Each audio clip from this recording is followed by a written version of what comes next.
உங்களுடைய அதிருப்தியை நீக்குவார், உங்களுடைய சோர்வை நீக்குவார்.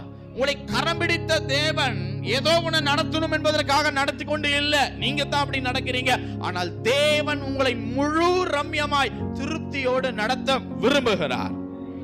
கர்த்தர் உங்களை அதிசயமாய் நடத்த போகிறார் என்பதை நான் விசுவாசிக்கிறேன். நீங்கள் விசுவாசிக்கிறீர்களா?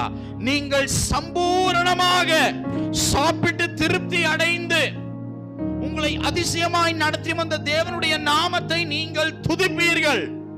கர்த்தர் சொல்லுகிறார், என் ஜனங்கள் ஒருபோதும் வெட்கப்பட்டு போவது இல்லை. ஹல்லேலூயா. சத்துரு இன்றைக்கு உங்களை வெட்கப்படுகிற சூழலிலே வைத்திருக்கிறான். நீ வெட்கப்படு, அவமானப்படு, அது ஏன் நினை, அதிருப்தியை யோசி, அந்த காரியத்தையே நீ சிந்தின, அந்த மாதிரி சத்ரு அந்த எல்லையை குறித்து உங்களை உள்ளே வைத்திருக்கிறான் என்பவர்களே. ஆனால் தேவன் அவர் சொல்லுகிறார், என் ஜனங்கள் ஒருபோதும் வெட்கப்பட்டு போவது இல்லை. பாருங்க, அவன் எல்லைக்குள் இருந்து கர்த்தர் உங்களை கொண்டு வெளியே வருவார். ஆமென். இனி ஒவ்வொரு விஷயத்திலும் ஒரு முழு நிறைவு, சந்தோஷம்